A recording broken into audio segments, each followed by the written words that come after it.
Okay, I got... Alright, so we got updated technology. Grant is watching this episode for the third fucking time. I'm sure he's thrilled about that.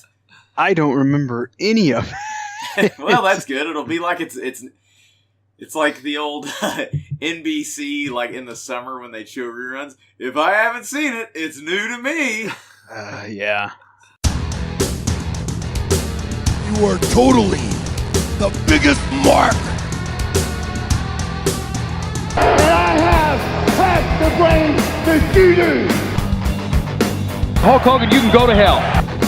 And all these people are a bunch of stinking bums, aren't you? Reigning United States heavyweight champion Bret Pitman Clark.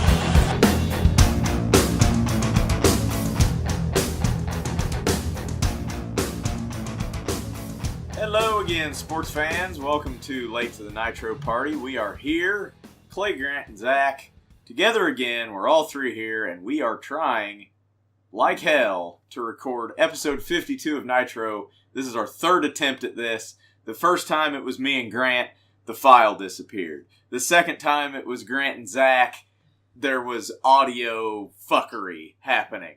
So we're trying this for the third time. If it doesn't work, you will read about me swan diving off a fucking river bridge somewhere. So we're going to try this. So today, we're going to be watching WCW Monday Nitro from 9/9 of 96, September 9th, 1996. That show took place in the Columbus Civic Center in Columbus, Georgia. Attendance was approximately 6,000 people and drew a 3.7 Nielsen rating. But before we get to that, we're going to debut a new segment on the show. It's the Raw Report with Grant. Grant? What the hell is that? Is that Star Fox? Oh, sorry, I was stuck in Star Fox mode. Was that like Flippy Toad telling you to do barrel roll?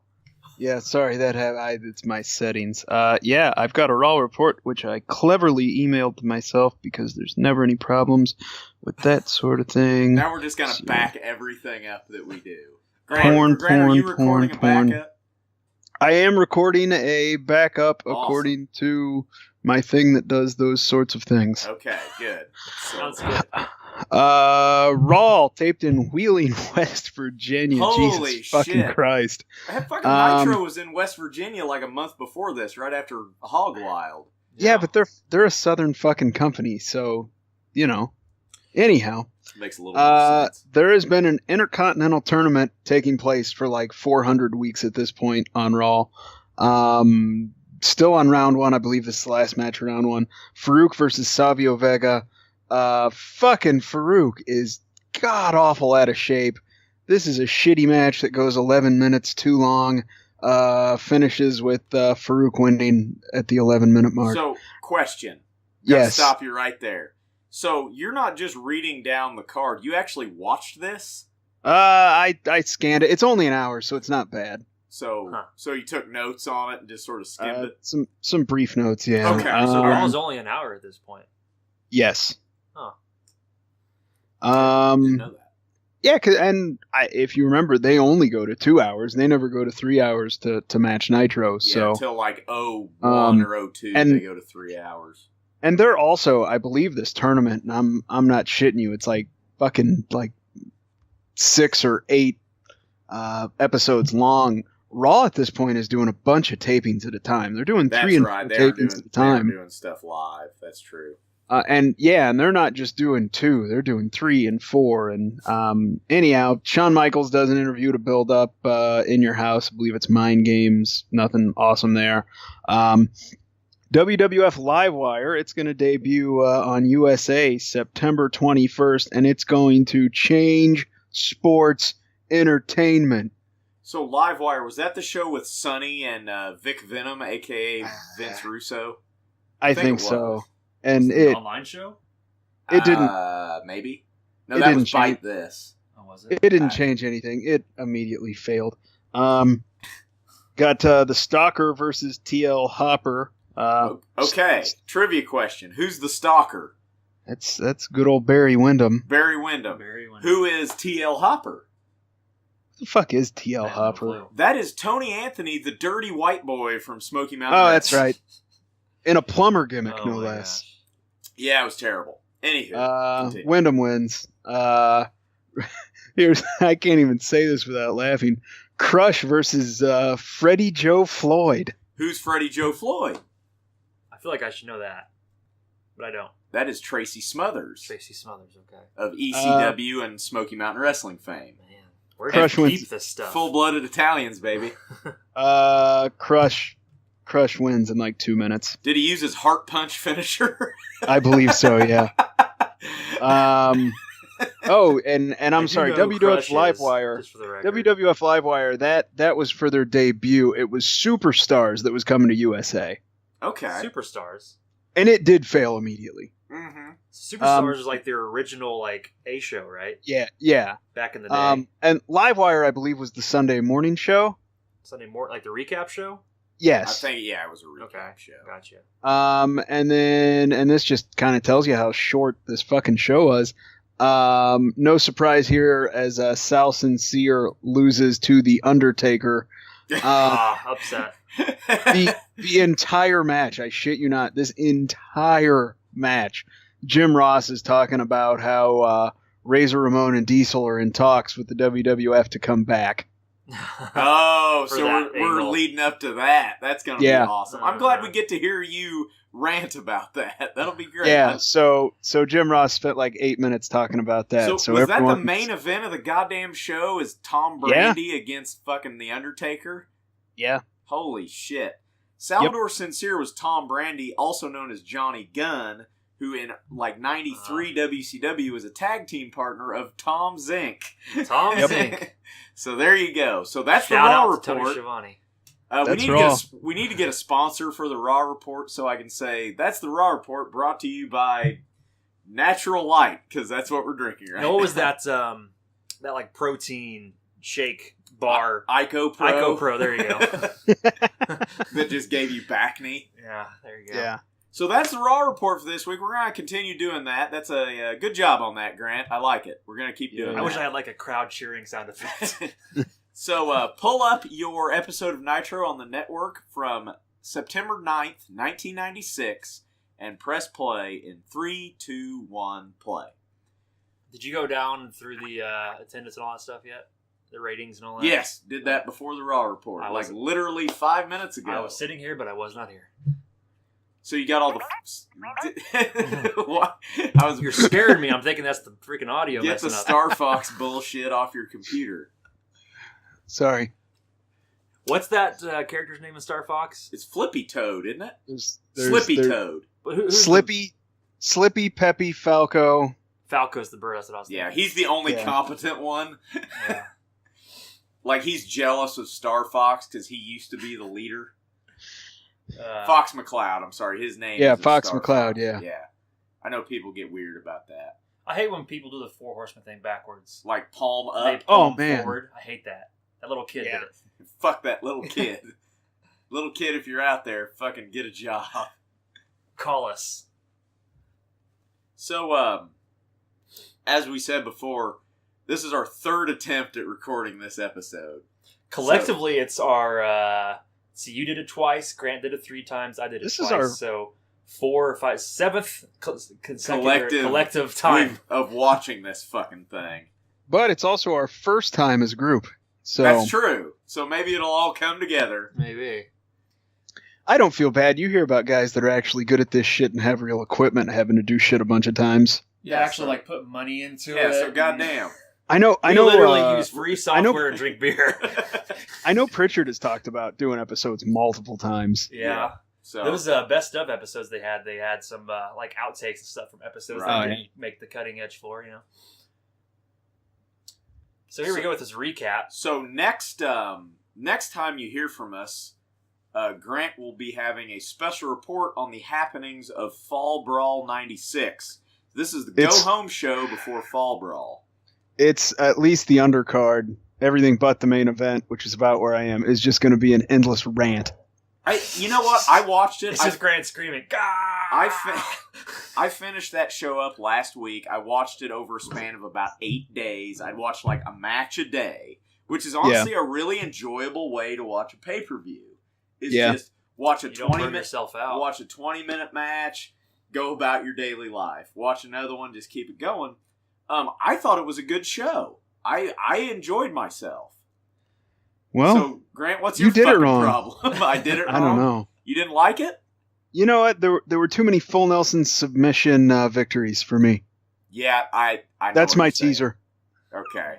Yeah, I'll agree with you. Okay, Clay, explain who he is to us. Okay, so this is Pat Tanaka, former member of the Orient Express and former member of the AWA Tag Team Champions, Bad Company with Paul Diamond, who would later become Max Moon. Remember Max Moon? Yeah, Max Paul Moon. Diamond. Yeah. If you turn us down, if you go back and watch this, you'll notice Pat Tanaka has very recognizable theme music, who would later become the theme music of one Bill Goldberg. William F. Goldberg. William F. Goldberg, Esquire. Attorney at law. Attorney at law. So who's he going? Oh, Jesus. So Super Calo. This is our first time seeing him on the podcast. So me and Most Grant, confusing on our lost, outfit. I'll say on our last episode we discussed what's on his outfit. It's like CDs with lightning bolts through them. Or something. Well, he's like, And then the mask, which the has a way hat and sunglasses. The way I heard Mike Tenay,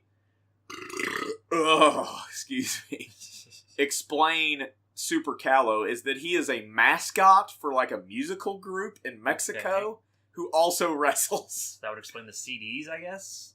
I guess. Compact disc for you young ones. If I remember correctly, the finish of this match almost results in a broken neck for both parties. I think I know. Yeah. You'll notice Super Calo is really good at falling on his head and throwing his opponent on their head.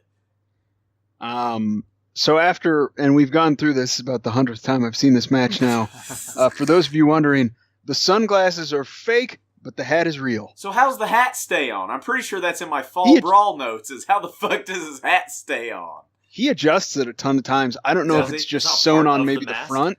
Like, you'd think they'd sew that to the top of the damn mask. It moves a little, so maybe just the front is sewn on. I don't know. Hennig bump from Tanaka. You know, Zach, it's to the point where we can explain compact discs as records, only smaller and digital. Oh, Exactly, Jesus! yeah. That's hard on the costas. People are going to know what records are. Right. Like, Yeah, it's coming full circle. yeah. Although nobody after knows everyone starts using records again, maybe they'll realize that they're a pain in the ass and giant, and that CDs are a way better way to go. Like in 2035, CDs will come back. So by the way, we were looking at some kids about to sell some NWO, or they're passing out those flyers. Leaflets. There you go, leaflets. They're yeah. dropping leaflets. That's the cast of, I'm surprised, maybe it is on Worldwide, that's WCW's newest stable, Newsies 2000. Newsies. Isn't Like that the Christian Bale Nazi movie? It is. They were a bunch of like punk kids that looked like they hated themselves. I thought it was going to be like the cast of Dude, if So-Called fucking Life or Hulk something. Hogan comes up to you and says, "Hey brother, you want to fucking sell some goddamn leaflets?"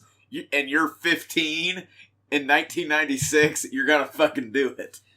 Wouldn't it have been so cool to be like 20 in 1996?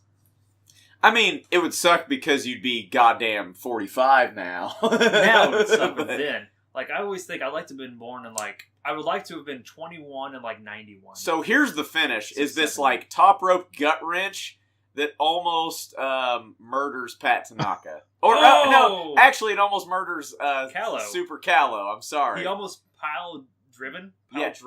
drove himself. So, I guess that was supposed to be a top rope avalanche gut wrench that he countered into like a crossbody, but he just spiked himself on the mat. And he's like, I win. Fuck. He's like thinking to himself, he doesn't know where he's at. whatever the Mexican equivalent is of I just about died. So What we just saw is no me gusta. What we just saw is the pro wrestling equivalent of how paper beats rock. Right. Doesn't make any fucking sense. Oh, this is great. This is fucking great. So, Rick Steiner claiming that he had Lex Luger beat from a collar and elbow tie-up. Yep. And in real life, he did. Which, yeah, he does have a point. I mean, he would wrestle fuck Luger to death.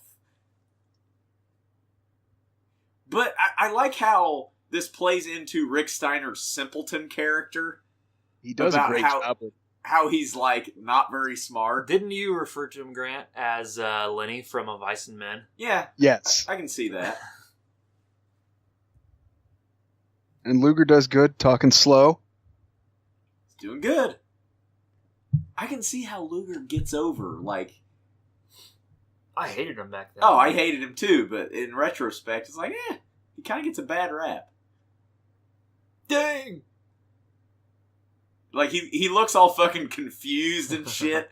He's very childlike. Yeah. Now he sells houses. And then he just fucking tosses people around like it's nothing. Yeah.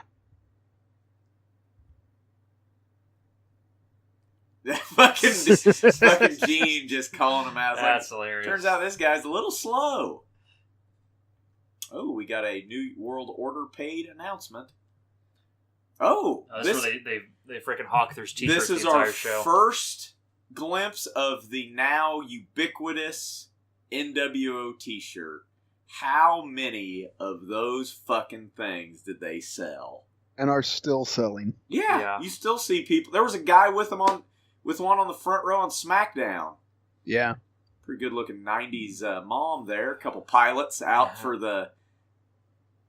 So I'm confused. Why did he debut on WCW That's Pro? what I was getting ready to bring up. He debuts on WCW Pro. Do we know against who? I don't think he wrestles. No, he does. Does he wrestle? Okay. He wrestles the Gambler. The Gambler. The Gambler. Is that a Kenny Rogers gimmick? Just random jobber that they put a cowboy hat on and called him the Gambler. I do like how Larry Zbyszko throws around karate terms like he halfway knows what he's talking about. Yeah. Like he's talking about Isshin Ryu and shit. And it's like, okay, I'll give you that. Yeah. You know it's on a piece of paper in front of him. He doesn't know that stuff. He's Larry Zbyszko. That's possible. At least they put in the effort. Yeah. So all that build up and Glacier debuts on fucking WCW Pro. Wow. Yeah, it's disappointing. So here we have the amazing French Canadians, who you may remember as the Quebecers in the WWF. Yeah, this is Jacques Rougeau, a.k.a. the Mountie. And that was my favorite Jacques Rougeau gimmick, by the way. Yeah, the Mountie's fucking awesome in a kind of a weird kind of way. The other guy is Pierre. What's it say? Carl Ouellet. Carl Ouellet. I thought it'd be Ouellet. Maybe Carl Ouellet. Either way, he was John Paul Lafitte or John Jacques Paul Lafitte.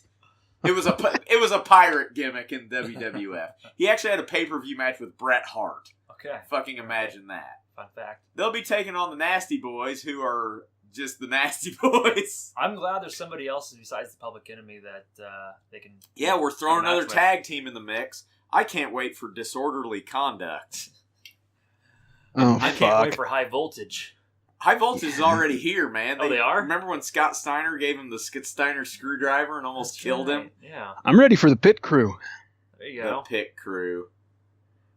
I'm ready for Lenny and Lodi. Ric Flair is probably going to penetrate that one in the black and white dress later. Because she's pretty sharp. So, Carl Ouellet is the one with the glass eye that Bruce Pritchard said is a miracle that he could catch a ball. Is he? Oh, yeah. Have a He's glass legit, eye? doesn't, like, he's blind in his right eye. Like, legit. Yeah. Old school heel heat. I'm going to sing my nation's national anthem to get myself over as the evil heel foreigner. Mm-hmm. In Columbus, Georgia.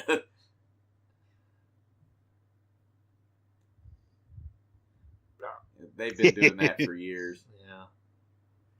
Well, it always reminds me of WrestleMania 6 when they sing the Russian. The Bolsheviks, and then they get squashed by the Hart Foundation in 30 seconds. And they're like taping in like the shower of the locker room or something. With who's the guy that it's some like not wrestling guy. No, it was an old like entertainer. Yeah. Who the fuck was that? Oh, I can't remember that guy's name.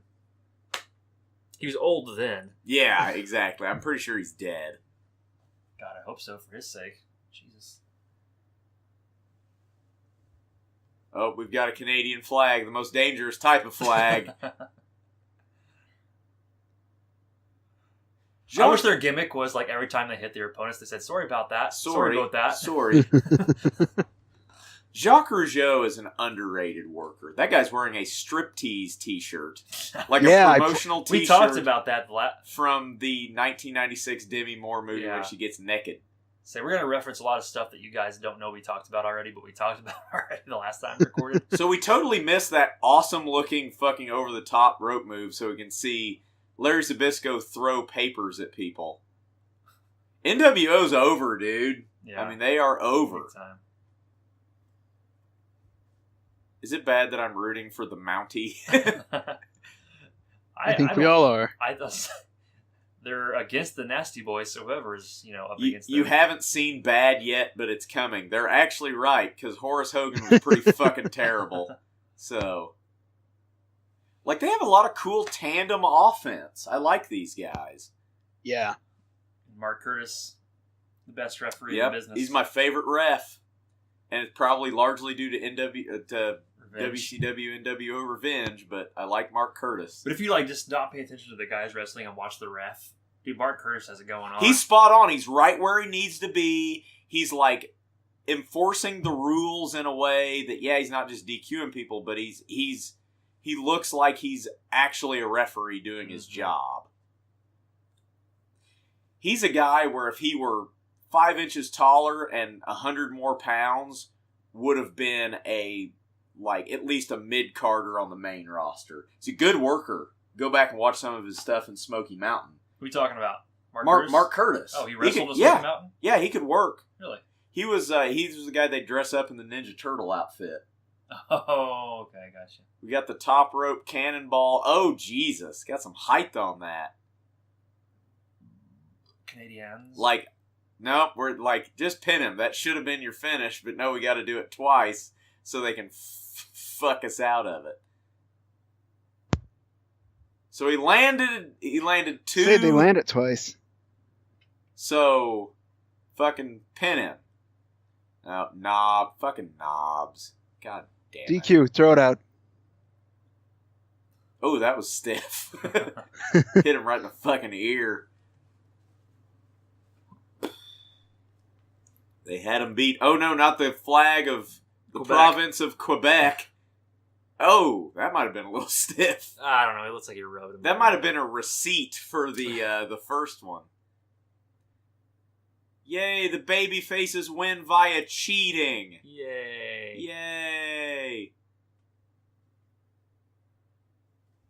I'm glad Shivani called them out on their cheating ways. Way to go, Shivani. And we're talking into the fucking camera again. Shivani apparently hates that. If you go watch his podcast when they do live commentary on a match, he fucking hates that. Oh, I got a PS. Zach has got to PS. You got any beer upstairs? No, I don't have any beer. Scour your house for beer. Hey, I just got a news bulletin. The Nasty Boys are as nasty as they want to be. Oh boy, and we get some time with Mean Gene. I think the Nasty Boys might have the record for most in-ring interviews with Gene Okerlund in the history of Nitro. Because every goddamn week they're doing this shit. Yeah. Oh yeah, last week they jumped Harlem Heat. Fucking... that looked a little stiff too, and they just blast. I don't think Stevie Ray knew that was coming. Yeah, maybe not. He took a spill.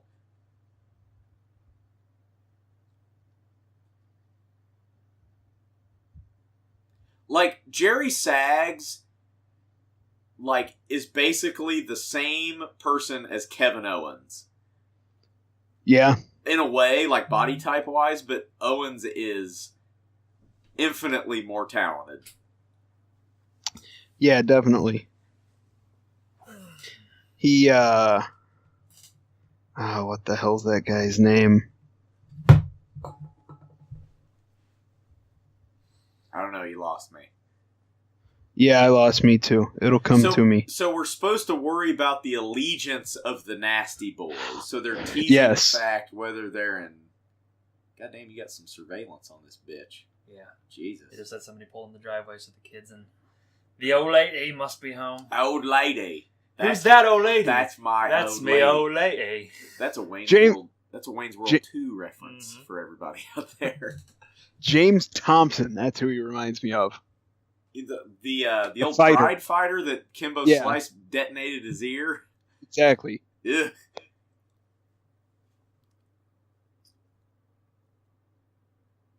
The WCW. WCW. You can't say the WCW without sounding like you are from the Deep South. Yeah. Sucker. I like the Bud Ice t-shirt in the crowd, by the way. Nice. Bud Ice is what you drink when you are out of money. It's like 8% alcohol or something. It just gets you drunk. Quick. I think at this point in history, Bud Dry existed, didn't it? I'll have to look it up when they discontinued it. I wasn't old enough to drink, so I never drank Bud Dry. 96 is like the glory days of Zimas. And because you had my mom drinks Zimas. The fucking 96. Budweiser frogs and all that shit. Oh yeah, the Budweiser frogs. So here we got the Pitbull, Sergeant Craig Pitman versus Scott Flash Norton. They don't really announce this, but this is a submission match because they both have armbar finishers. Armbar. 3-handled mossy oak fucking family credenzel. They were an armbar. So, he kicked him around the dick. So Grant, your point about dick kicking Ric Flair. God, that is so awesome. That's I marked out fucking hard as shit when Flair just comes in and just starts blatantly cheating, but he's Ric Flair, so it's a babyface move. Oh, how do you not break your own neck by doing that? That is he got rattled by that. He's like, oh, fuck. He's like, shit, he didn't move. I'm not used to doing it. I mean, Scott Norton's like the solidest of solid dudes. You can't just fucking ram your neck into him. I think Pittman's a little flustered here. He's like, shouldn't have done that. He did the boy. So, Grant, your stance on full Nelson submission finishes. God damn it. No, I totally get that. That match sucked. Overall. It ruined the whole thing for me. Did it really? It's a throwaway. It's like the second match of the card. It's a throwaway match. Oh, God, somebody just lost an ankle. But it's so fucking stupid. It's something that happened on Fall Brawl. Oh. We can't spoil it. We can't give spoilers. And I will point it out when that would have been a good match for a lot of other options. Not least of all which is the coal miner's glove on a pole match. Right. That would have been better. When we're done going through Nitros, we should go 90 through 95 pay-per-view by pay-per-view. So we can watch fucking Abdul the Butcher get electrocuted. I can't wait till Saturday night gets put on the network because I'm probably going to watch that every Saturday night. Because I never really watched it back then. When are the Thunders getting put up? I hope soon. We got to do a special episode of the one that me and Grant were at. Yeah, we can do that. That's a good idea. Did you guys hear the reason that so many WCW events got put up so early on the network? I guess not. Pritchard mentioned this. This is for the nerds out there. Okay, gotta stop you. What in the holy Christ is Ice Train wearing? It's a denim vest backpack. Duh. So, that is the most odd choice of attire for a, with no shirt. Are there even buttons to button on I the front of this I don't vest? even think you can close that thing up. There's one button for the satchel. Oh my God. It has a built-in backpack and a denim vest. So these two are facing off at Fall Brawl in a submission match. Jim Norton just said, I like your backpack. It's Scott Norton. Jim Norton is a stand-up comedian. Scott Norton, why did I say Jim Norton? I've had 2 beers and I am insane. So, Scott Norton wins via Fujiwara armbar.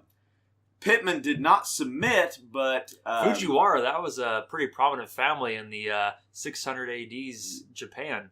Yeah, you're drunk. No, really, it was. Look it up. We're not going to do that right now, but what was it? Teddy Long threw in the towel. Or no, Ice Train threw in the towel. He pulled that towel out of his backpack.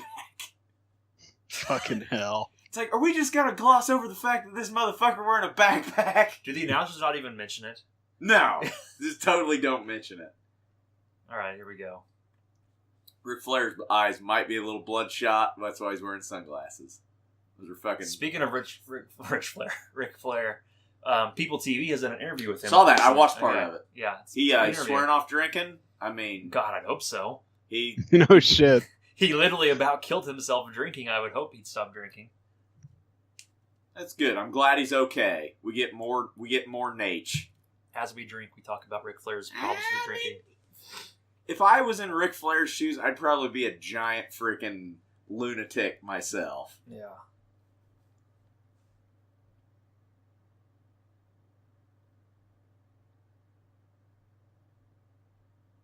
Nobody knows where Sting's at. They should have looked at the booking sheet and saw where he's making appearances in Japan. Probably. Ric Flair's shaking his head so much he's getting too far away from the microphone. He's like shaking backwards. Who we got? Oh, Mongo and Benoit. Hey, Benoit better make sure that wrist doesn't fall off. Yeah. He better check his wrist. It's the Dean Malenko wrist check.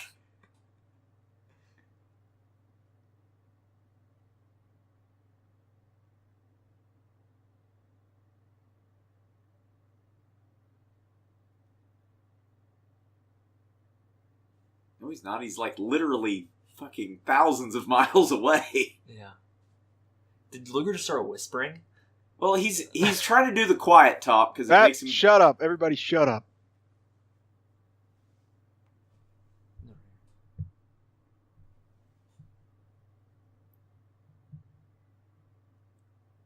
He's the man.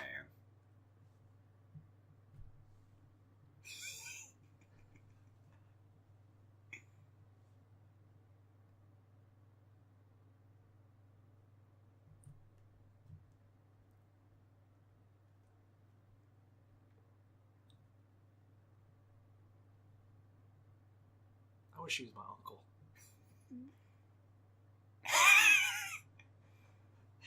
Flair has like ADD. He has to do something back there. Arn Anderson might be the best ever. Yeah, he is. He's amazing. He is. Luger and Benoit, Zach, I didn't notice Luger. They're in a wrist off. Wrist off. Benoit's the entire time. Benoit's really wrenching on that wrist. He's working that thing. Oh, God. Arn Anderson, we've said it many times on this podcast, you don't really realize how great he was. And because he always kind of got overshadowed by Flair. But when you go back and watch this stuff, it's like... Arn Anderson is the greatest wrestler to never be the greatest to never, like, hold, like, the title. Yeah. Like him and Piper... You could really argue that. Are right there. He should have got a run with the NWA belt. Yeah. Had he came up 20 years earlier, we probably wouldn't know who Harley Race is. Here's the thing. Had the Four Horsemen not existed, Arn Anderson would probably be one of the most winning champions ever. You can't be in the Horsemen and get the world title. It was on the network a while back, but they showed the match, and it was before we started doing special reports on pay-per-views, but the Flair Arn match from Fall Brawl 95. And that you want to, like, go back and watch that. That might be one of my, like, retroactively one of my favorite ever matches. It's so fucking good.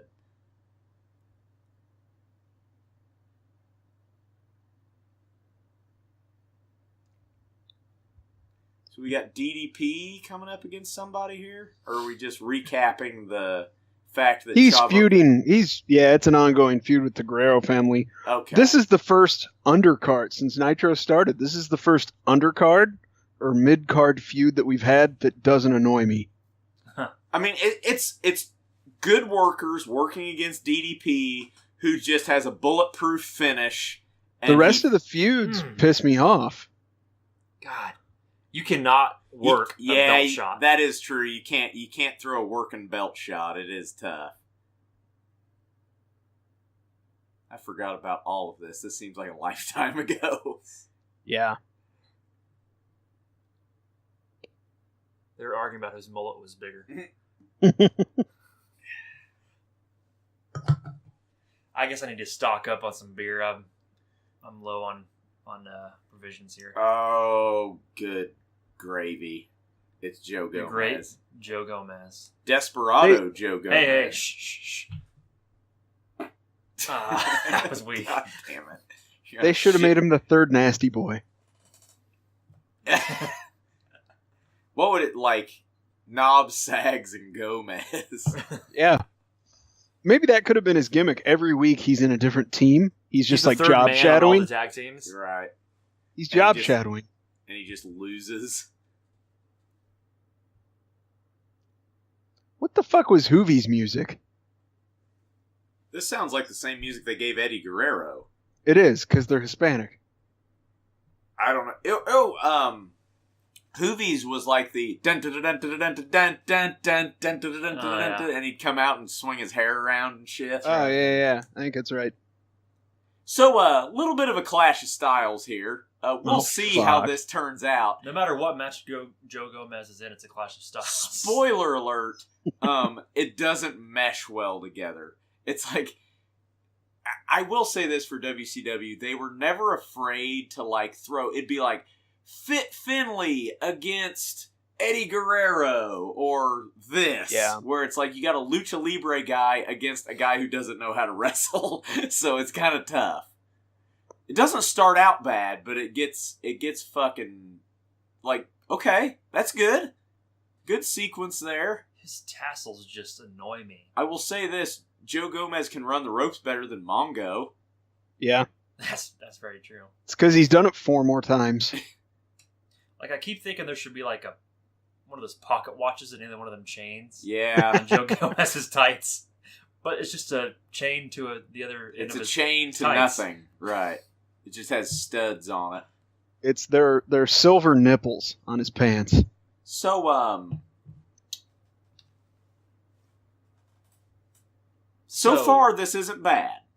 No. I will say that. The first but it isn't good. 45 seconds of this match is totally serviceable until right about now, I think. What are you doing, Gomez? What the fuck? Get in the ring. This is where it goes to shit. Oh, my lord. Shouldn't have sold it. Shouldn't have sold it. Shouldn't have sold it. That's the sign of a rookie right there. Yeah, I mean... selling things that shouldn't be sold. Like I know everything about it. Joe Gomez, but...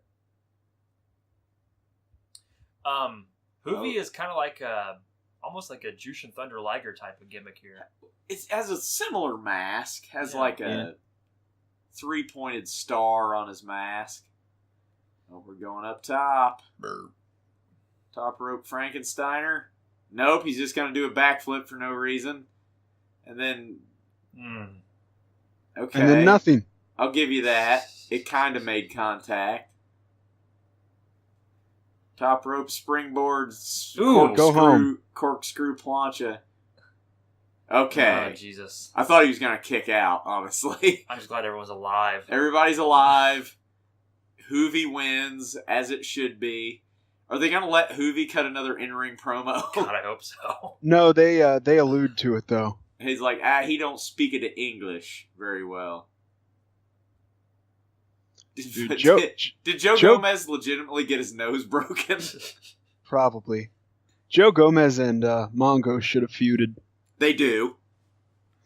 Yeah, they do, don't they? Yeah, they absolutely do. It's not good. It's not good. They would have been a good, and by good I mean bad, tag team. Fuck, that might be later this year, even. Like, late 96, that may get started. I'll be honest, until we started watching, I didn't have any memory of Joe Gomez. Neither did I. I never... Really? I mean, I vaguely remember him. It's not like I fucking can recite name and verse Joe Gomez matches, but... I like the Hoovy just kind of walking away, like, what's going on there? So we got Nick Patrick, best heel in the company right now. Yeah, this is a good one. Oh yeah, we're gonna get from last week the bullshit DQ.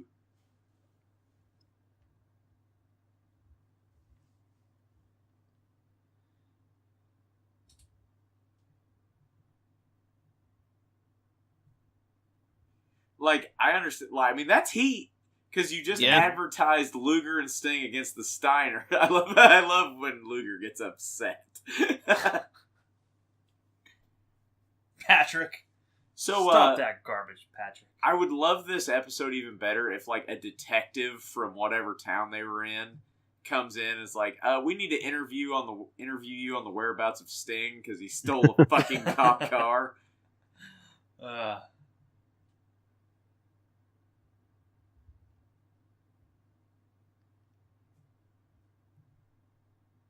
I don't think they measured Mean Gene's suit right. His jacket's a little small.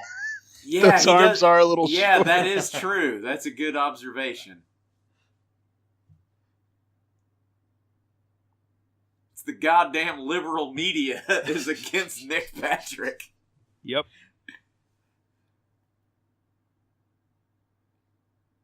Phrasing. Is that a porno? In the back door slips the giant.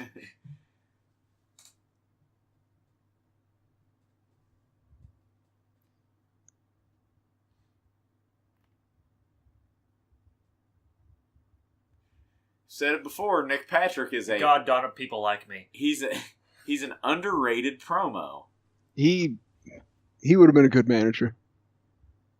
Yeah. He would have been a good anything other than... I mean, he was a good ref, but I mean, he could have been more prominent in the business. Right. I mean, I just don't know if he had the body to be a... Like, he was a wrestler.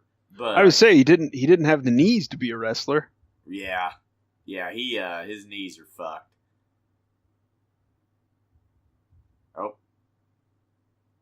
Oh, yeah, this is where it's fucking pissing rain. Oh, yeah. We're handing out leaflets onto cars. God damn it. Last time I named like every car in that parking lot. So we got a Ram Charger. That looks like a LeBaron. There's a 4th gen Camaro, a white Chevy. Beretta. Was that a GMC Sonoma? Was that a Beretta or a Corsica? Was it a 4-door? If it was a 4-door, it was a Corsica. They're not going to give us... Yeah, it looks like a 4-door. Now, okay, Grant, then that's a Corsica. What did you say that white station wagon looking thing was? The white one's a Volkswagen. I believe it's a Rabbit. And then next to that, the green car, that's a Cutlass. And then a Dodge Dakota. And a white Dibiase. Dakota. What's the limo? Give me probably the model. Lincoln, probably a Lincoln Town car. Yeah. I love the Volkswagen Rabbit with a donut tire on it. It does have a donut, That's doesn't Hoovy's car. That's Hoovy's car. What's the yellow hatchback there on the top Graham left? mentioned that one last time, too. A Mercury something or... Oh, yeah. It kind of looks like a Mercury Lynx. There you go, It's a 4-door station wagon. Kind of small. God, all those cars are garbage. Is that white SUV up at the top of the screen they just panned down? Is that a Suzuki? Like a You know, I couldn't see. Might have been like a Samurai. Suzuki Samurai. All right, enough car talk. We're watching WCW Saturday Night. I can't wait for this to come out on the network. Yeah. I'm so ready for it. We're going to do the WCW Saturday Night podcast when we're done with Nitros. We're going to do it on Mondays, just to be contrary. We should do them backwards in time. Start from the last. That's actually what we should have done with this, because at least it gets better as it goes along instead of worse. Who we got here? Steiner. Okay. Well, the camera missed him. I can hear the music, goddammit. Have you ever... We looked up the lyrics to the song they're Steiner great. Line, right? It's ridiculous. Cahoots. Damn.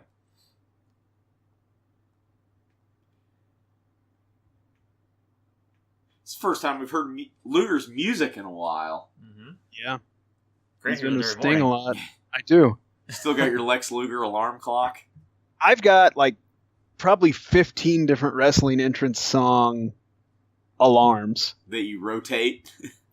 Well, it takes me several alarms to actually wake up. You're one of those, you hit the... I'm going to set my alarm 40 minutes early so I can hit snooze 8 times. See, I'm the opposite. I'm surprised that you aren't like this, Clay, but the Academy turned me into... Basically, if my alarm goes off, my feet hit the floor immediately. I fucking hit snooze. Fuck that. Oh, ever since the Academy, I cannot sleep through an alarm. I wake up instantly. Yeah, that blows. I have sheer terror every time my alarm goes off, but I get up. God dang. When I hear Arn Anderson, I know I have time, but by the time Luger rolls around, I gotta get up. Luger with a furious titty dance there. So is Luger like your last kind of go-home alarm? It's the go-home alarm. He is. So what's your first one that you kind of lead into the waking up process with? You know, I don't know because I haven't heard it in so long because I never remember it. He sleeps totally through that one. It's like the Mankind walking away music.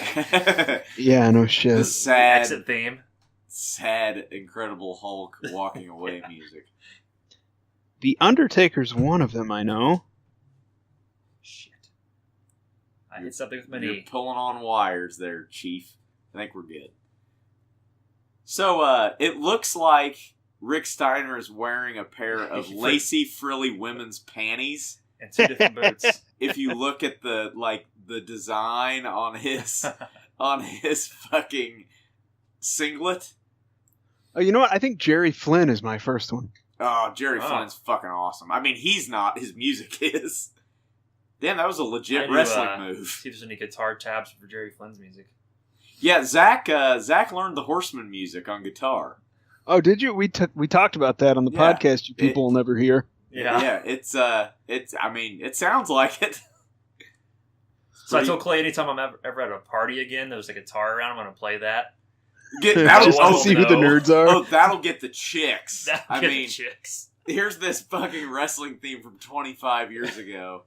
Fucking, you have to goddamn fucking hose out that fucking party. Then I'm like, who am I kidding? The only parties I ever go to where you two are basically there, and that's it. Well, we'll mark out. We need to recreate Chris's basement. I've always wanted to do that. Frame for frame, but just have it clean. Seth always had that plan where his shed, like that party added on, right. That was going to be a 1-to-1 like recreation of Chris's basement. Nice. But then Chris never stuck around. Chris moved away. Yeah, we need to do that. We need to build a shed. Yeah, I've actually considered when I build a shed, I'm going to have an area for vehicles and whatnot. But then a room, I've considered Chris's basement or a 1993 recreation of my bedroom with fake windows that are actually I was gonna go to my old house and take pictures. Is it Kim Bow's dad that still lives there at my old house? No. Okay. Either way, I was gonna go see if I could take pictures of the windows and make posters of the outside of my windows. Okay, first of all, if you showed up at my house wanting to do that, I would chase you away with I wouldn't say what I'm doing. I just come I want to take some pictures of my old house. That's fucking creepy.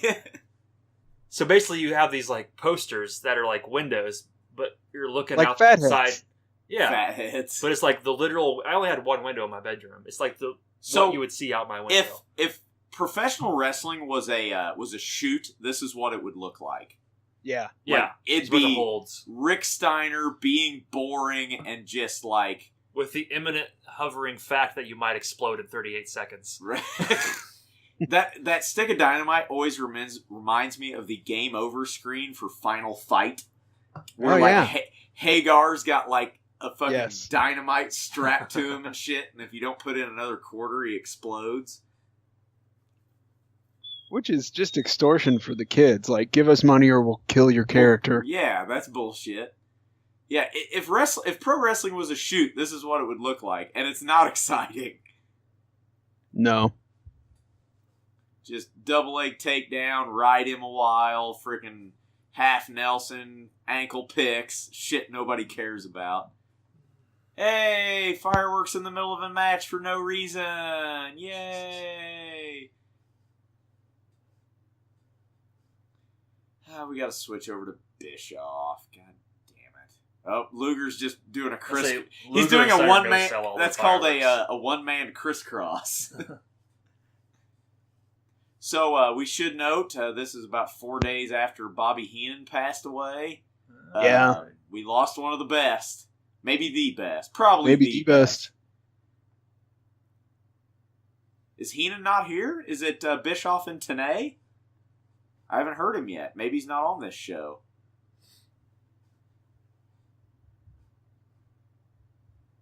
Nope. It's it's a 3-man booth. Yeah. For the second hour.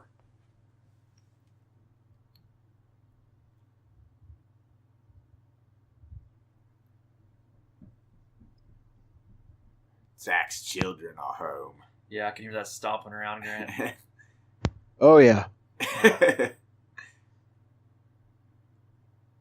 We got the door locked this time, so hopefully he won't come in here and talk about Batman. We have locked ourselves in a closet to do the podcast. Oh, yeah, what was it he kept saying Batman about? The microphone. Oh, yeah, that's right. Kept calling the microphone Batman for some reason. He's got a good imagination.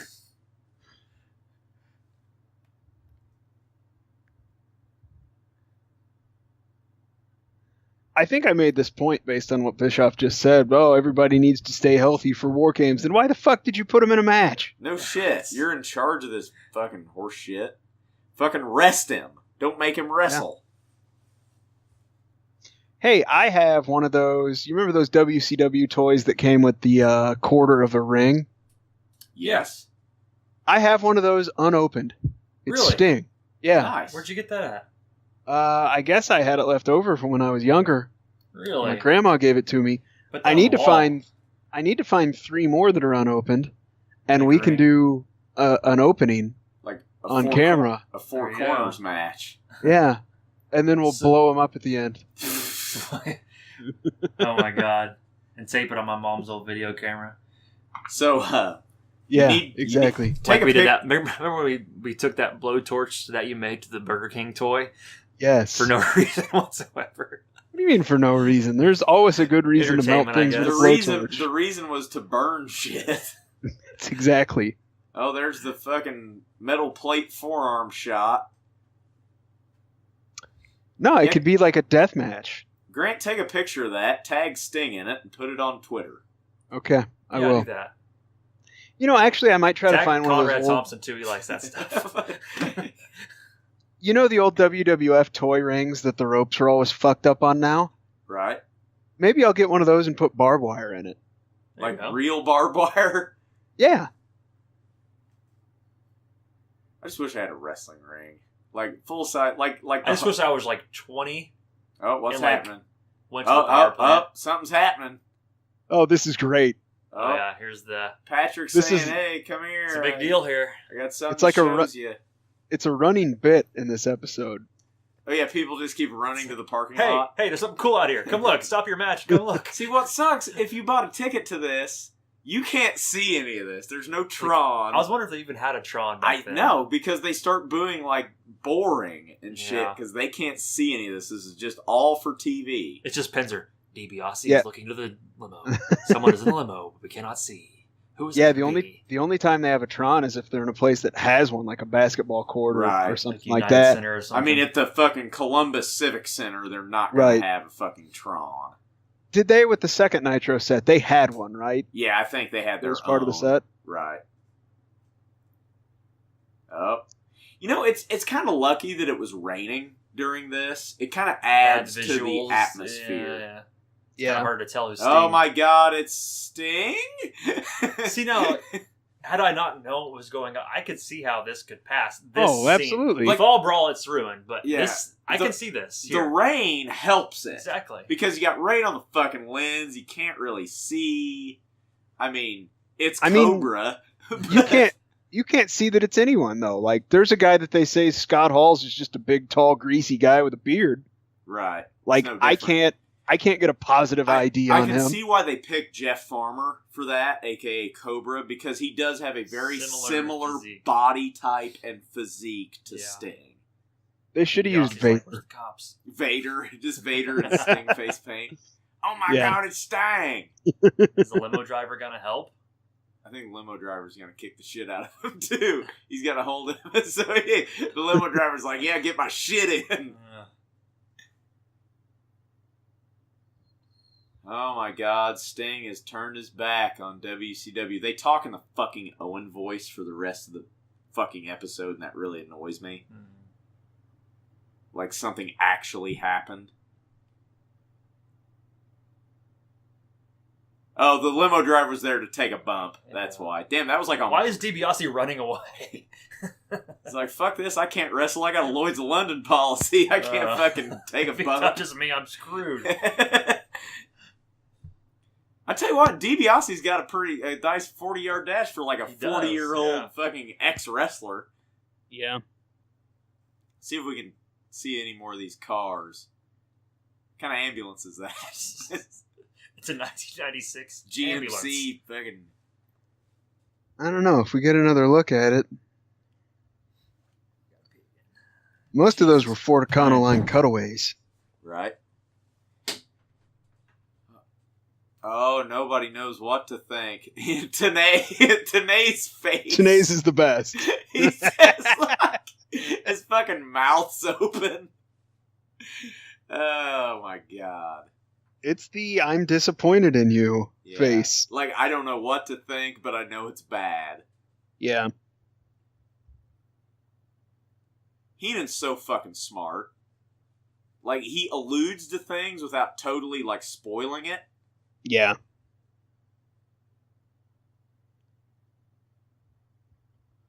Wow, the old... Sorry, I'm looking at wrestling rings on eBay.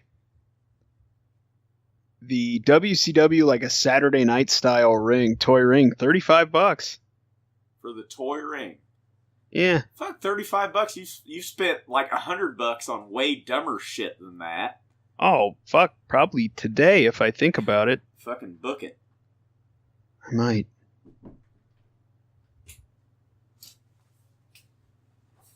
Is it just me or does this episode seem like it's went really fast? It does up to this point, and then I feel like it slows down.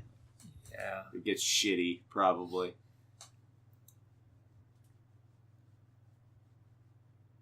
So the Giants in the NWO, we've got 4 members, 5 if you count DiBiase. Correct? Yeah. Okay. Wonder who the 6th member is. Durr.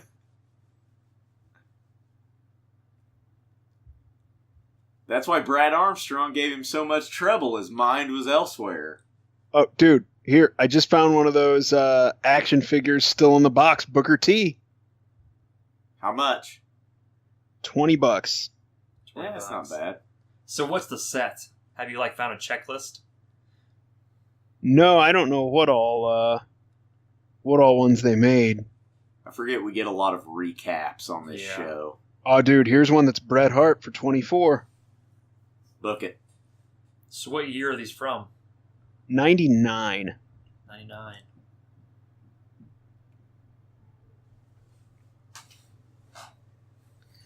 Question: If Crow Sting were a black guy, would he face heat for doing whiteface as a gimmick? Probably not. No, it doesn't work that way, Grant. Speaking of Black Sting, do you remember hearing about how Hardbody Harrison had an idea for a gimmick that he brought to Kevin Sullivan?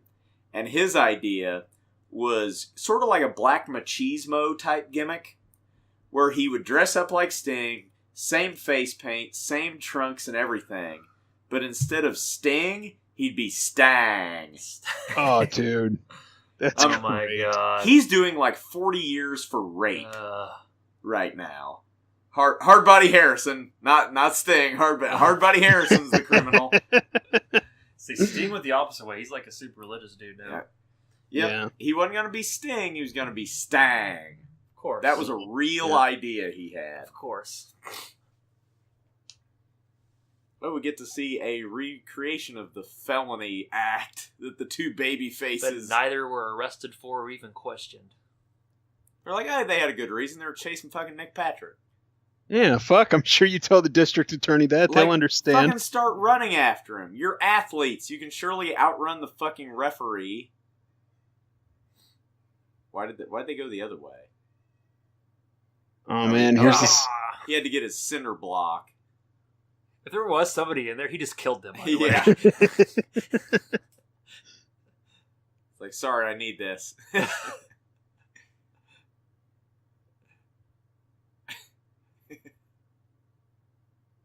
A police car. Like, nobody, like, they just totally gloss over the fact that no files have been charged at this time. No charge has been filed. What I say. Typically say, no files have been charged. Yeah, well, you know. Okay, so this is the last one I'm going to tell you guys about because nobody gives a shit. But I'm looking at this wrestling ring. I didn't know this was a thing. It's called the WWE Crash Cage. Okay. And it is basically the Jim Cornette suspended above the ring in a cage. Oh, like the shark ring. cage. The shark cage ring. Okay. This is a toy? Yeah, so apparently that's a gimmick match that they did fairly recently. Yeah, they did. Enzo Amore was in a shark cage like literally 3 weeks ago. Oh, well there you go. Yeah, they just did that. They've actually had 2 shark cage matches in the last 6 months. They had that one, and then Jericho was in a shark cage a while back. So, yeah, it's not that antiquated. Send us a picture of this, Grant, what you're looking at. Damn, man gets up for that choke slam. Man, he got hit. Like, somebody threw like an empty egg carton into the ring. Like, who has that? Like, where did they get that? That's like a drink holder. Okay, maybe that's what it was. Oh, ow, that was in the fucking spine. Why do Savage's chair shots look way better than Hogan's? Because he's awesome. Like, Jesus. That's the one. Like, did he know he was going to duck? Like, I'm glad Hogan ducked, because that would have been the end of the angle right there, because he would have had brain damage.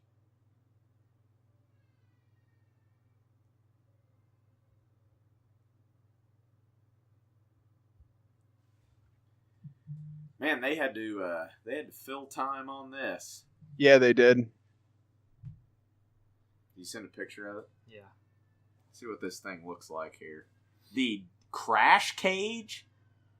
Oh yeah, it's shark cage with a big fucking crane on it for some reason. Usually they just hang them from the ceiling. Yeah. Yeah. It's a big old crane with a cage on the end of it. Interesting. $150. What? You fucking kidding me right now? Hey, it's shipping from Chicago. Buy it. I got a Jim Cornette action figure. Like, yeah. Another one? No. The one you had him signed to Vince Russo, right? Yeah. Yeah, we knew about that.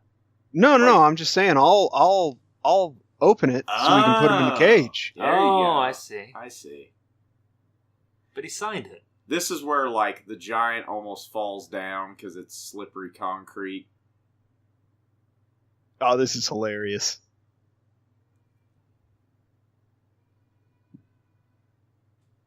Giant just wants to get his shit in, and he flips the table over and about rips his ear off. Zoop!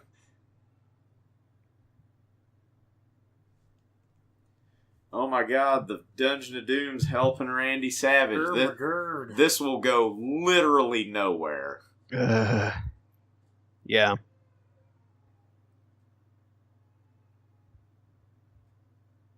It's already running off his back. It's that water-based spray paint, so you can get it in your eyes and shit. It's still not good for you. Fuck you, Bischoff. Quit acting like somebody died. It's a fucking wrestling angle.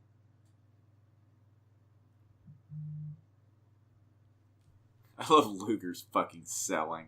Grrr!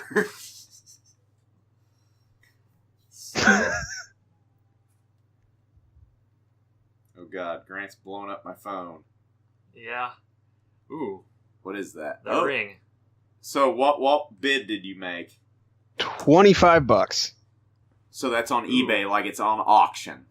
Yeah. Yeah, you need to fucking... I'd go up to about 50. It's a 35's buy it now or make an offer. From Chicago as well. Made an offer for 25? Fuck, you might get it. Has there been any bids? Free shipping. No. We're looking at a toy WCW Saturday Night ring. So, except for it doesn't have like the target in the middle, but I might get that printed out in vinyl and add it. That'll cost like $60. Hey, and then I'm going to get a Joe Gomez action figure. Joe Gomez action figure. And I'm going to get the announce booth with Scott Hudson. So, just all the random ass shit. Yeah. So, we've got random WCW wrestlers, like totally faces and heels just intermingled. I love Rick Steiner with the umbrella. Yeah, he's like the only one with an umbrella. He's like, I don't want to get my fucking wrestling gear wet. And then Knobs with his tucked in shirt to his gym shorts. So we got the French Canadian. Basically, everybody we've seen wrestle so far. No fear. Like, didn't the Nasty Boys and fucking... I guess they're trying to show that the NWO is this greater threat that heels and baby faces will put aside their differences. Pat Tanaka just looking like Mr. Moto walking around the fucking parking lot. So we've got a Ford Explorer. What was that white car to the left of that? I didn't even see it. Looked like maybe a Caprice, maybe. Or like a Monte Carlo. Billy Kidman. In his pre-crisis Billy Kidman. Is he a kid or is he a man? Just looking like damn, pal. Looking like Chachi. This is before he started scratching himself.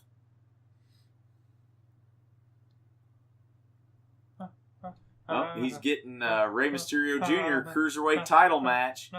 I'm gonna Ric Flair chop you on the podcast if you don't fucking stop. That was pretty good, Zach. So, and he's got his stomach, taped because they hit his head, a month ago. Well, I wonder if that's something that happened maybe in Mexico. That might be like a legit... Maybe he's got a hernia. I don't know. This match gets 1:38, so it's going to go quick. Clay, how do you know it goes 1:38? Because we've got fucking that shit pulled up right here on the internet. Because it's a reference for our podcast that we're doing currently.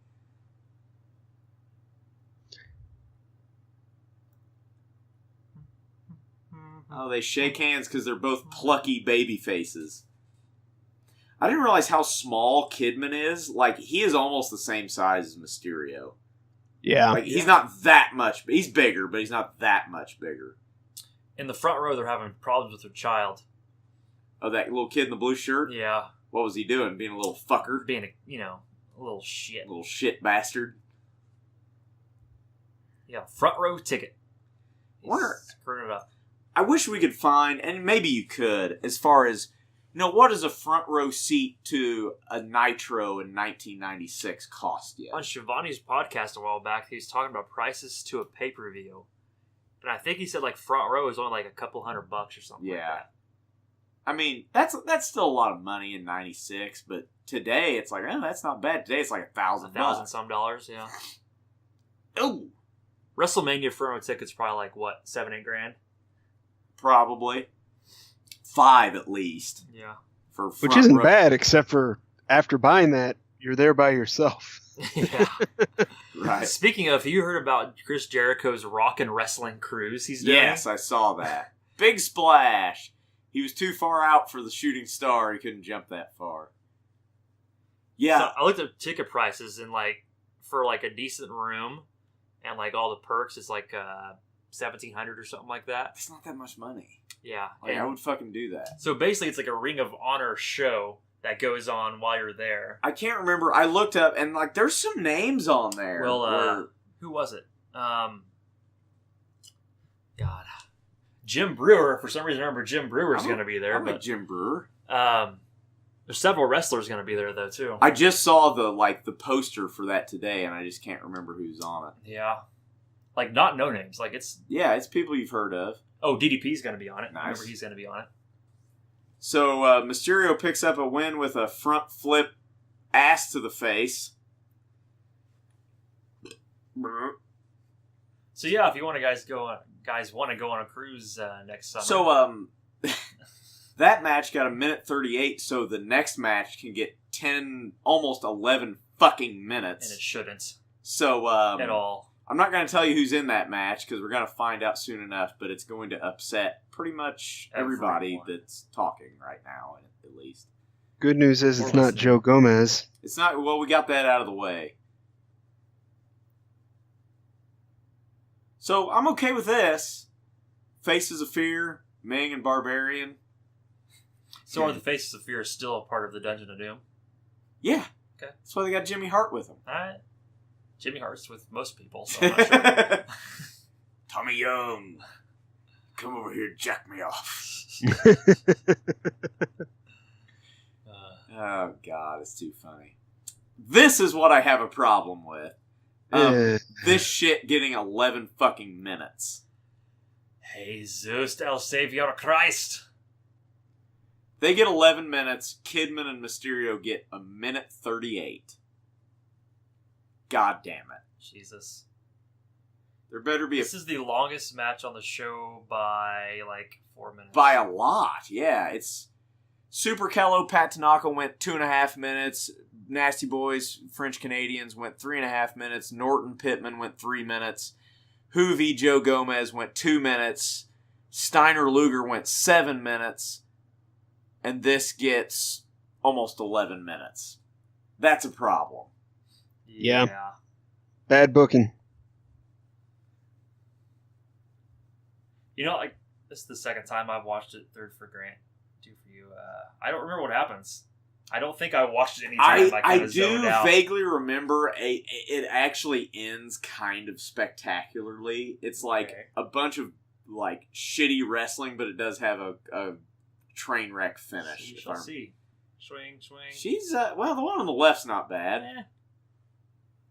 You gotta ride Space Mountain later. Probably. I would love these way more if they had commercials. I know. If it was like the 90s commercials, we could fucking talk about them too. Yeah. I should pull out some of my VHSs sometime. We should do a Nitro on a VHS. There you go. Where it's like, GAC! Yeah. Nickelodeon's GAC! Tune in to Global Guts this Saturday.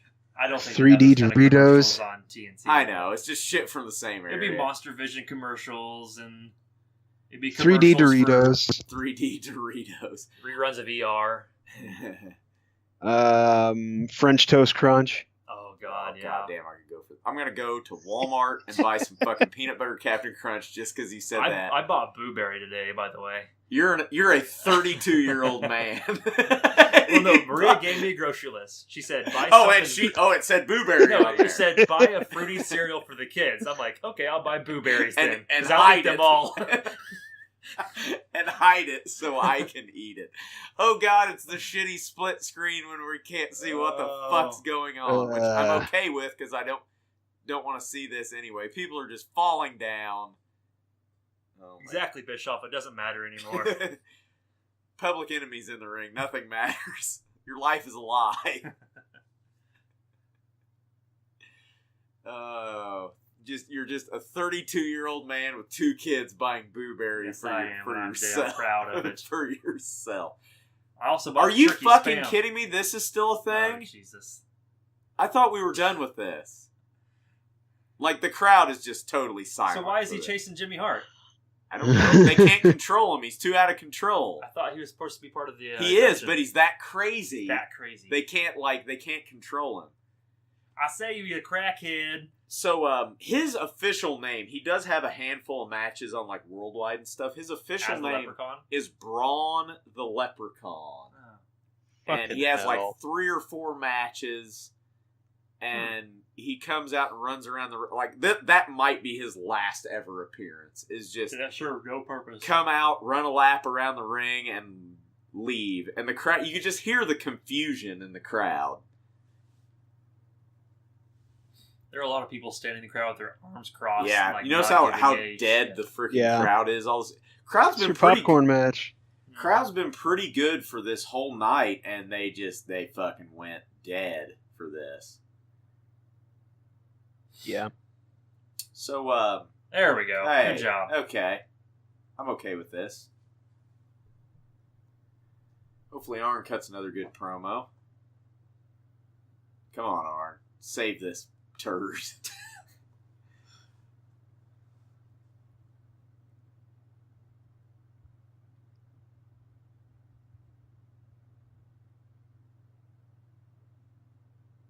He doesn't give 2 shits about Luger. No.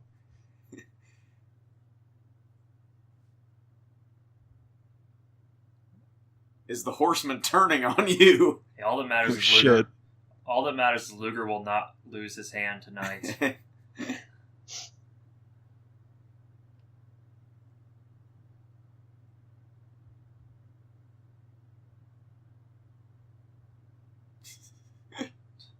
Flair's just like, I gotta talk. I gotta talk. He is a jittery bastard. Like, you hear guys talk like how he just can't focus on anything. He's that kid in the classroom with his hand up, shaking wildly. Yeah.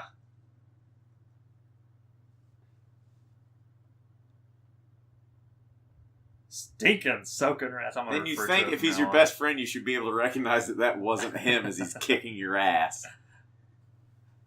He was in duress. I love how Cobra on his own couldn't literally beat Craig Pitman, but you throw some Sting makeup on him and he's all of a sudden beating the shit out of Lex Luger. That makeup, yeah.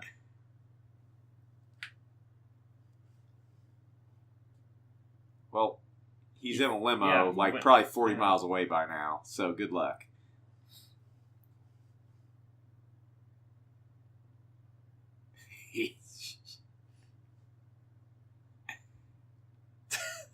He's going to take his watch off.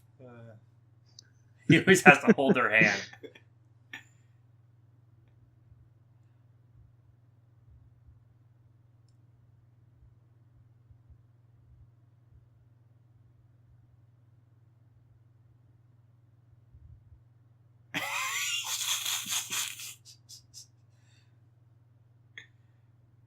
He is literally grabbing his Johnson right now.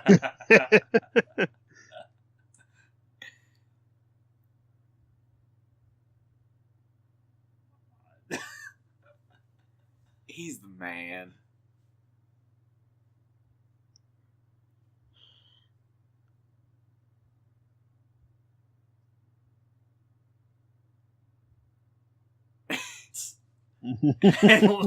Mongo's like, let my talk, please. They cut it off. They cut off Mongo. He just started. I know words. He just started shouting. Oh God! Well, that made this match way more bearable. That we had an interlude. He doesn't know how to take a pile driver. Okay, there we go. He's like, get your hands down, for God's sakes. That at least they cut to that. That was entertaining. Oh God, he's shooting on Johnny Grunge. He's literally he is slapping the piss out of him though. Like,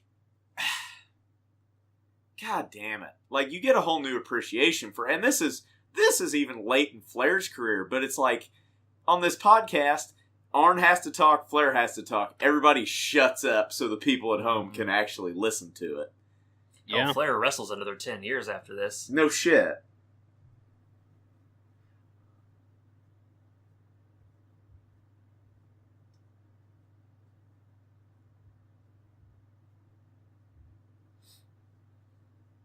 There's nothing even fucking say about this. Yeah. I do remember the finish being at least, like, spectacularly a train wreck, but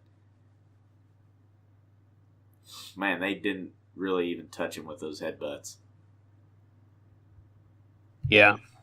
Come on, Nick Patrick, you bad referee. Yeah, the crowd does not care. And they didn't get to see that Flair promo. They're just sitting there bored. They are pissed off right now. Not happy about it.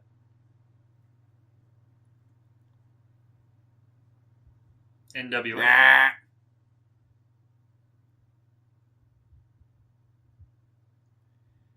At some point in this match, it may have already happened. I'm not sure. Heenan calls Ming Haku. Yes. Yeah, does the Bischoff have to apologize? And Bischoff, because this is right when all the lawsuits and shit were happening. All right, so since no one cares about this match, I'm going to give you a final update on this ring situation. Okay. The WCW, what looks like the Saturday Night ring that I found, that's actually put out by the WWE. Okay. So I retracted my bid, because fuck that shit. I found someone who makes ring aprons that go, it's the canvas and the apron as one piece. Like miniature. It's WCW Saturday Night. It fits over the top of a modern WWE ring. So It's the actual Saturday Night. So I'm getting that. And I'm gonna order 2 figures. I'm gonna order Steven Regal and Arn fucking Anderson. Nice. And just square them off. I'm going to square them off, and I'm going to make it for the world title. Nice. Are you just going to get, like, one of them deals from Walmart? Those rings they have, or what? You got one of those orders too? It's made to fit a specific WWE ring, so I got to find out which one that is, but I'll order that. But yeah, do that. Get a referee holding up the belt, showing that it's for the fucking title, and there you go. Put that on a table when you walk in your house, and that the front area, like on the table in the middle, is just like the centerpiece.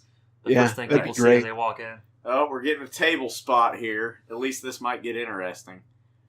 What I was saying earlier is that, this is in the midst of all the Razor Diesel lawsuit shit. Yeah. So Bischoff had to apologize saying that Ming is in no way affiliated with the WWF, blah, blah, blah.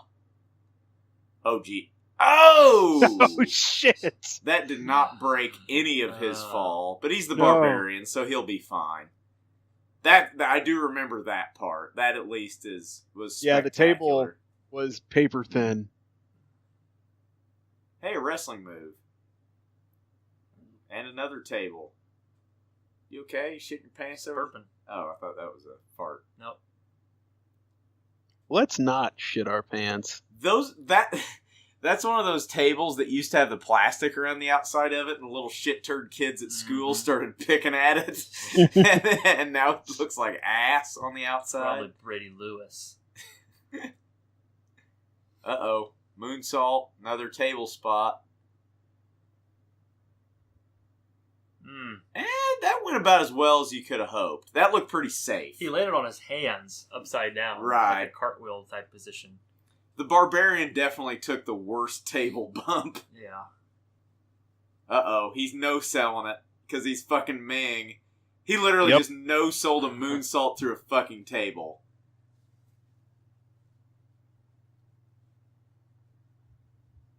It just keeps going. Ming has had he's goozling him. Is that Tongan Death Grip? Looks like it. Is that our first?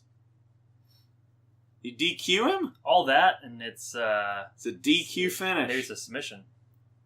And it says DQ right there. Oh, yeah. Like, remember when Ming was, I guess he was just straight up choking him. So it's not a nerve hold. He was actually shutting his air off, which you can't do. Now, the Tongan Death Grip, a lot of times he'd do it and they'd fall down and they'd just count a pin. Because they're paralyzed. They can't even submit if they wanted to. Yeah. So was this a hardcore match? So no. Why did none of the table things happen? I know. You can fucking dive through a table onto somebody and Nick Patrick won't DQ you. Well, they have an exemption because it's their gimmick. Oh, we've got the entire Dungeon of Doom coming in now. Man, he landed right on his elbow and shoulder. Like, on no padding whatsoever. Yeah, he did land on his hand. Mm-hmm. If nothing else, he might have hurt his own wrists.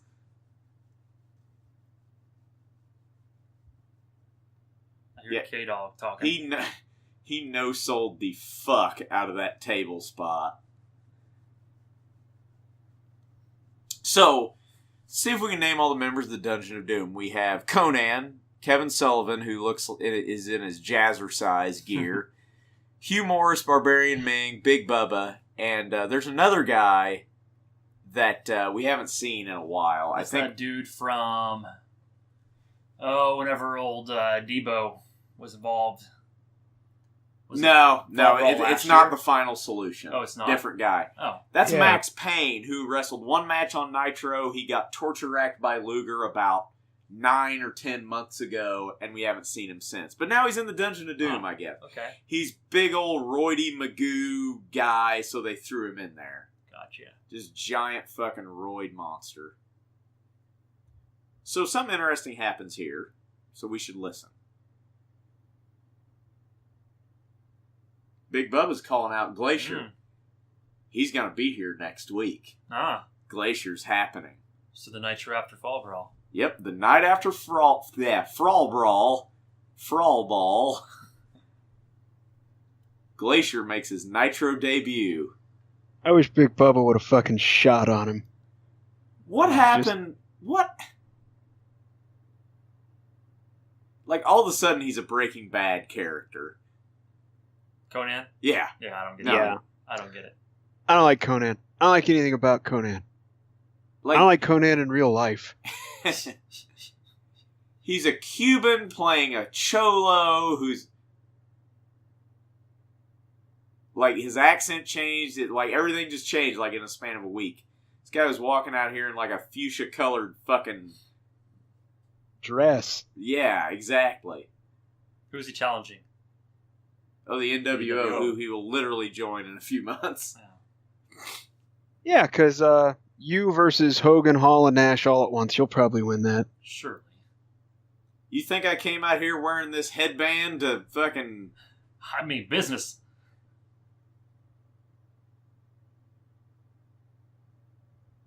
You know, what happened to the cartoonish Dungeon of Doom? How great would it be if all of a sudden, like, Conan was a frog boy, and fucking Max Payne was like a Sasquatch?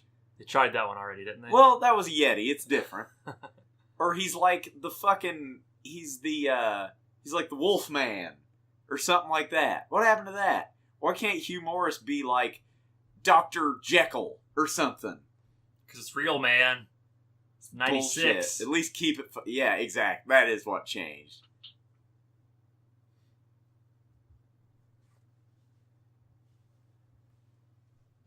Oh, we're going into the final segment. Got about 15 minutes left. This is our third NWO PSA. Where did they find just cyclone fence just inside a building? How's that work?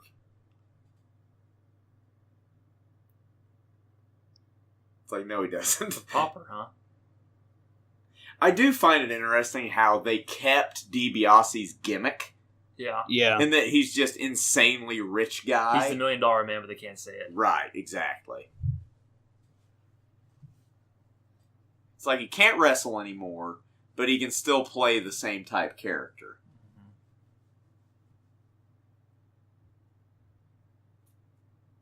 What about this guy?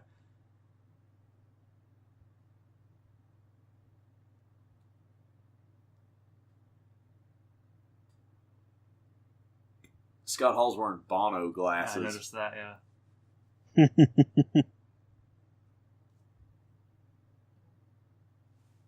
God damn it. Fucking Nash. Fucking around with the Horseman's bullshit.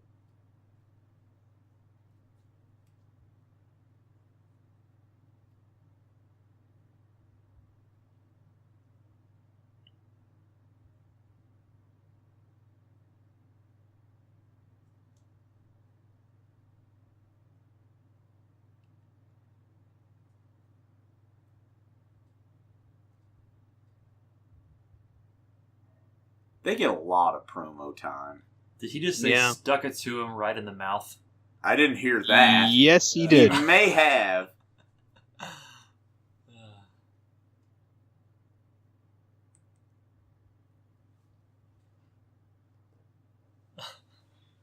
I just want someone to scream something that makes no sense. So I like teddy bears. They're making demands. So if they win War Games, they get their own title. They get their own tag team belts, or they get a shot at the tag team titles.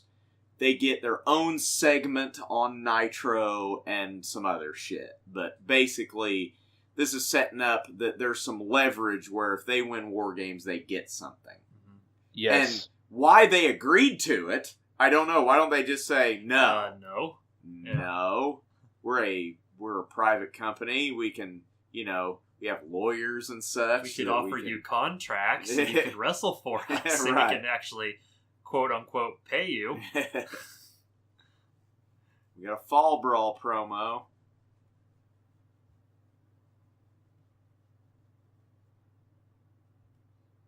I don't see the number.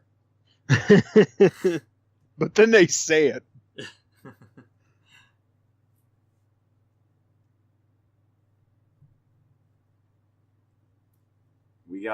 They'll already recap the Sting in the Rain bit here. Yeah. So we got one match left and it goes 3 minutes, so we got to fill some time.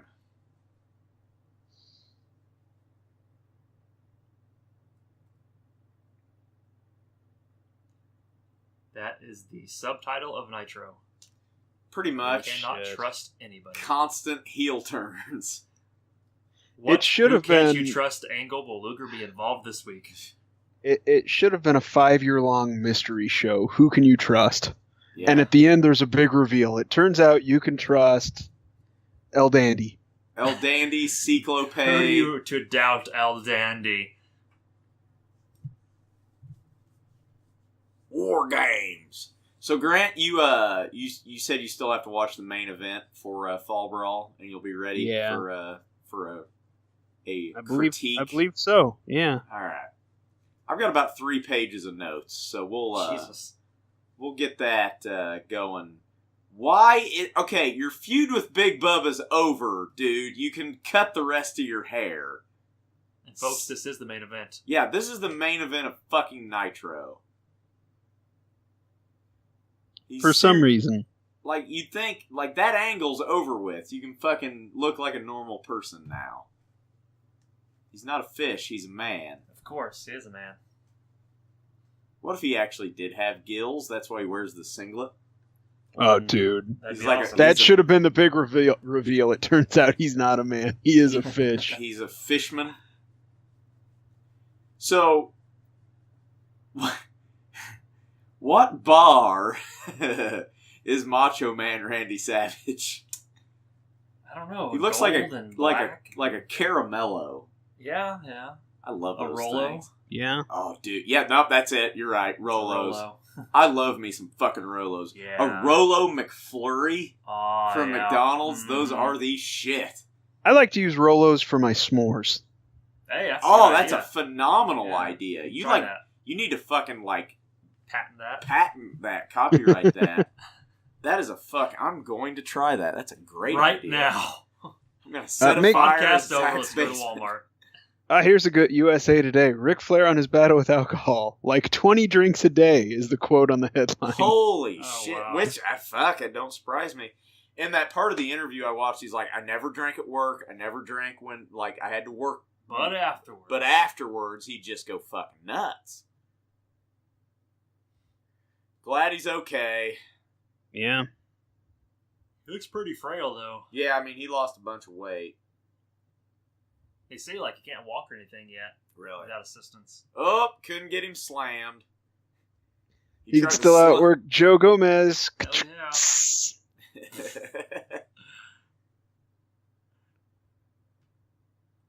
What? There's the apology.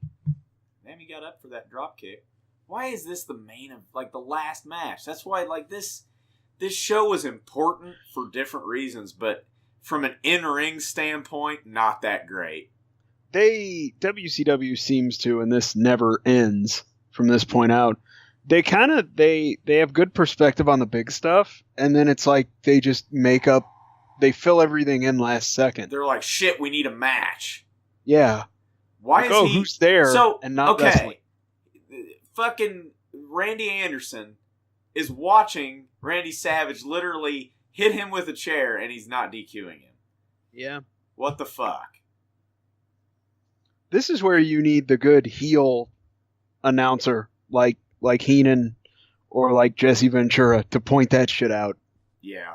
Ventura's great at that. He's so good at it. He's great at playing devil's advocate. There's the elbow drop. Oh, he's going to go up again because the finish tells him he has to, because there's got to be a schmoz.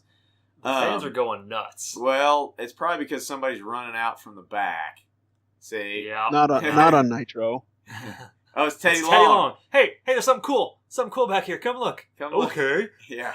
It's the exact same thing. So Savage is taking on the Giant at Fall Brawl. Okay. So they have a beef because Savage was upset that the Giant lost to Hogan. And I believe it's already been announced that Savage is wrestling Hogan. Contractually obligated by Slim Jim. Exactly. Because Yes. Slim Jim is sponsoring the pay-per-view, so the main event is Hogan Savage at Halloween Havoc. Why can wrestlers not run full speed? They just kind of... Camera has to keep up with them. Yeah, okay, good point.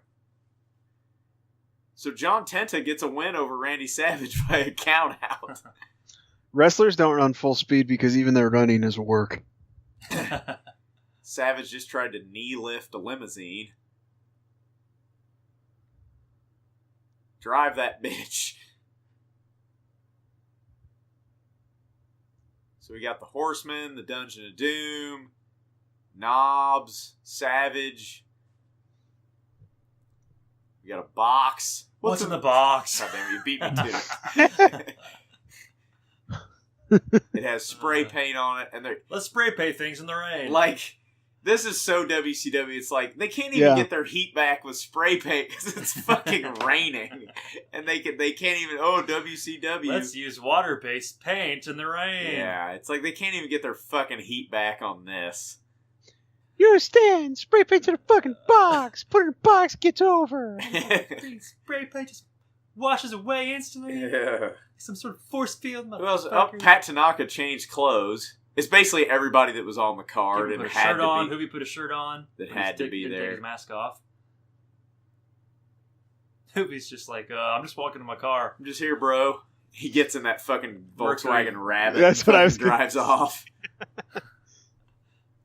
Fucking Ice Train's still wearing his goddamn goofy ass fucking denim ass book bag ass fucking vest. I'm gonna get one of those made. You know what? You should look, because it's probably like a Faded Glory or Bugle Boy made something like that. Mm-hmm. Or like Spirit. Spirit. That's obscure. Like old school 90s clothing companies. LA Osh, Gear. gosh, bagosh. I bet it was LA Gear. LA Gear. It probably was LA Gear.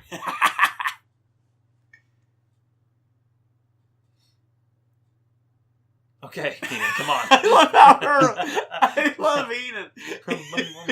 No, it's even better because he's like, you just makes you wanna hurl. It's just like, that tickled me for some reason. That's a term for throwing up you don't hear enough anymore. It's a very 90s term for throwing up. It's fucking great. Oh my. If you're gonna spew into this. I need to watch Wayne's World again. That may be the perfect 90s movie. It's the best movie ever. I love it. Maybe the perfect 90s movie is Wayne's World. I might just watch it's that pretty tonight.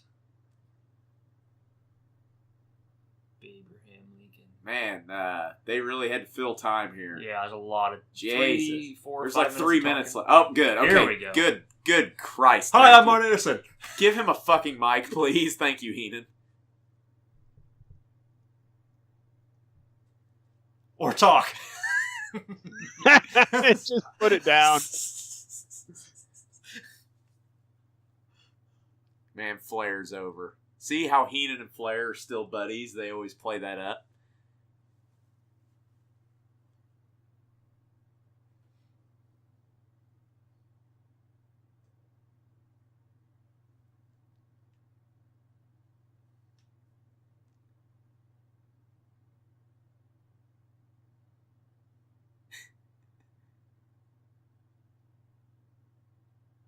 God damn, he's good.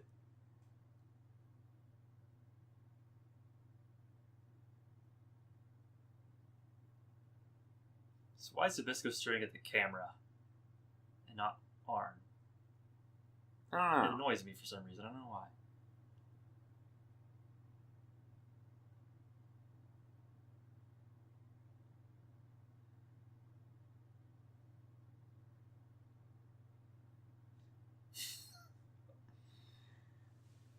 God damn it, Bischoff. Just end the fucking episode with that. Yeah. Oh. That's a shoot. Yeah. That's a fucking shoot. He's fucking fed up. Bischoff's always playing him off.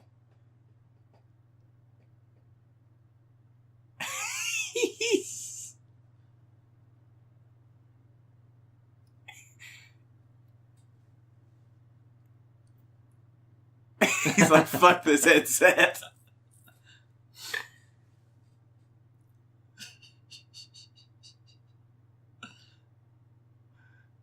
He's taking the headset with him. He's gonna run out of cord. He just waited for Bischoff to start talking.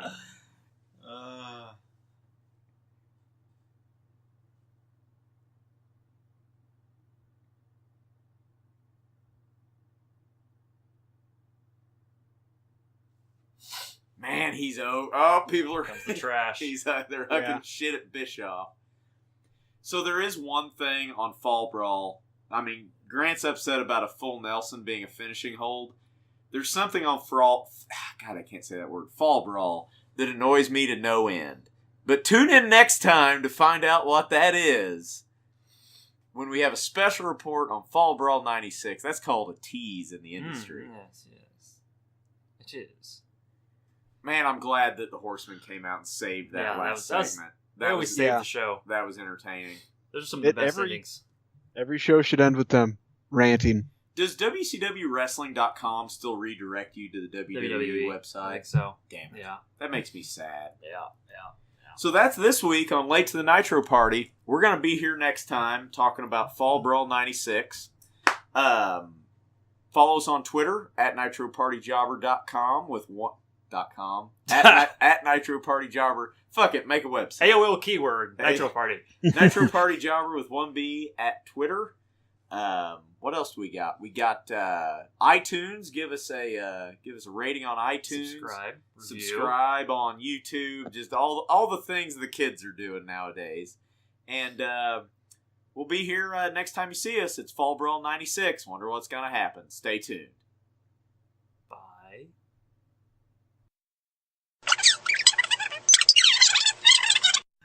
Shit. Oh, dude. Just edit it in later. Yeah. Grant, do that again. Do it again. Moment. There we go. There. Through the magic of editing, I will crowd cheer sound effect. All right. Crowd cheer sound effect. Through the magic of editing, we make it sound like we know what we're doing.